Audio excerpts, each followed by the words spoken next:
राजीव, अब मैं आपके पास आ रही हूं सीधा, क्योंकि राजीव बहुत जरूरी है। जब तक विपक्ष ट्रेड जो है डील को लेकर सवाल उठा रहा था तो सत्ता पक्ष उसे राजनीति करार दे रहा था, लेकिन जब किसान ट्रेड यूनियन सड़कों पर अपनी इसी मांग को लेकर उतर जाए, इसी का विरोध करें, तो क्या यह भी राजनीति कहलाएगा?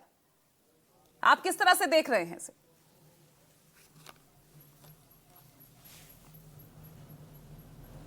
देखिए पूजा, मुद्दे अलग अलग हैं।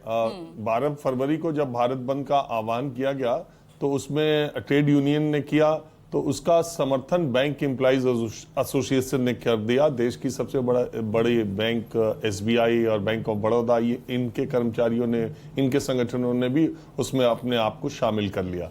तो ट्रेड यूनियंस, बैंक एम्प्लॉइज और किसान, ये तीन अलग अलग तरीके से देखे जाने की आवश्यकता है। सबसे पहले ट्रेड यूनियंस का जो भारत बंद है 12 फरवरी को, उसकी वजह है कि मोदी सरकार ने पिछले 29 लेबर लॉज जो थे उनको खत्म करके जो लेबर कोड लागू किया है, जो नए श्रम कानून लागू किए हैं, तो उसकी वजह से उनका विरोध है। उनका कहना है कि इसमें काम के घंटे बढ़ा दिए गए हैं और ये एम्प्लॉय से ज़्यादा एम्प्लॉयर के पक्ष में दिखाई देता है।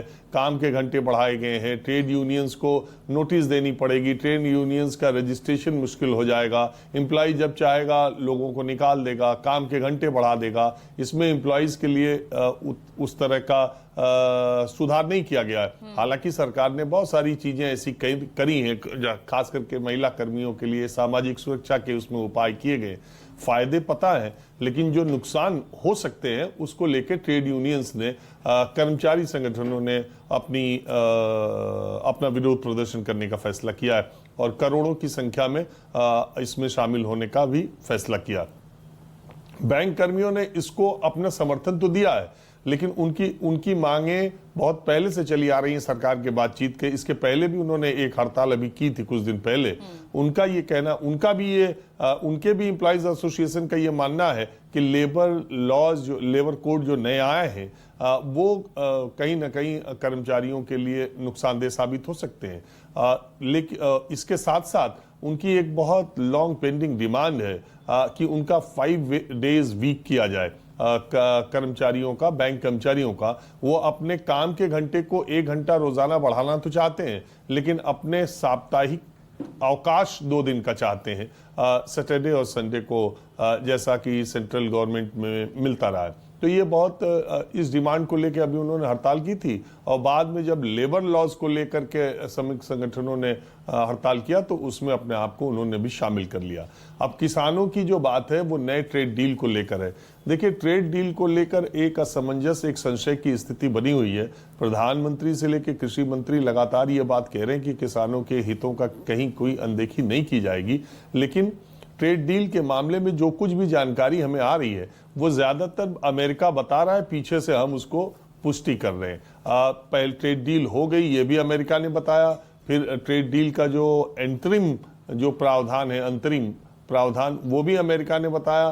फिर इसके बाद हमारे सरकार की तरफ से मंत्री ने उसकी पुष्टि की। उसके बाद उन्होंने अभी जो 2 दिन पहले ब्लूप्रिंट निकाला, उसमें जो फाइन प्रिंट ब्लूप्रिंट था, उसमें उन्होंने कह दिया कि दालों, पल्सेस पर, दालों पर आयात भारत नहीं लगाएगा।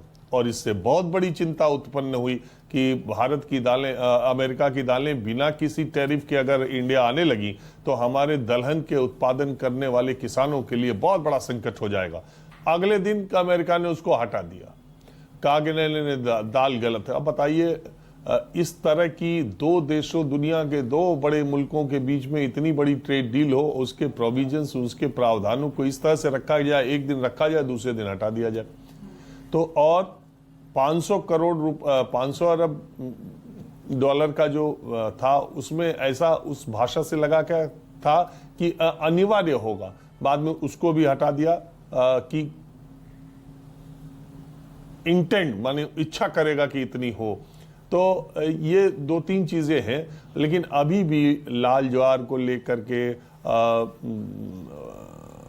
अखरोट को लेकर के, बादाम को लेकर के, बहुत सारी चीजें जिनमें रियायत, मतलब भारत ने ट्रेड डील में हटाने या कम करने की जो बातें कही हैं और अमेरिका की तरफ जो बात आ रही है वो किसान संगठनों के, हालांकि भारत सरकार ने, और जब तक ये बात पूरी तौर पर एक एक चीज क्लियर नहीं हो जाती पूजा, भारत सरकार ने पूरे तौर पर यह कहा कि भारत के किसानों की, डेयरी प्रोडक्ट की पूरी रक्षा इस ट्रेड डील के माध्यम से की गई है।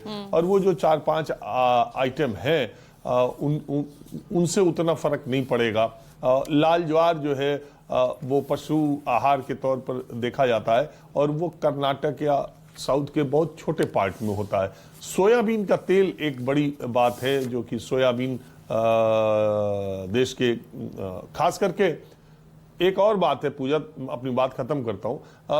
दरअसल जो भारत के 3 कृषि कानून आए थे वो इसी वजह, उसकी सबसे बड़ी वजह ये थी कि हरित क्रांति के बाद हमने गेहूं और चावल इतना ज्यादा उत्पादन कर दिया है कि उनका स्टोरेज, उसका भंडारण भी बहुत बड़ी एक दिक्कत है। ये 5 किलो राशन वही है कि वो उत्पादन करके रखने में जितना खर्चा आता है, इसलिए लोग डाइवर्सिफाई करें, दूसरी फसलों की तरफ जाएं, गेहूं चावल छोड़ करके, और उसको बढ़ावा दिया जाए उसके उत्पादन का। एक एम उसका वो भी था। और पंजाब और मध्य प्रदेश और कई प्रदेशों के किसान अब सोयाबीन की तरफ बहुत तेजी से जा रहे थे। तब तक सोयाबीन के तेल को अमेरिका डील में आ गया कि सोयाबीन के तेल पर या तो हटाएगा या घटाएगा भारत। तो ये कुछ चीजें हैं जिसको लेके भारत के किसानों को ये लग रहा है, और उनके किसान संगठन आज जो विरोध प्रदर्शन कर रहे हैं। लेकिन बात वही है कि जब तक भारत सरकार की तरफ से न कहा जाए,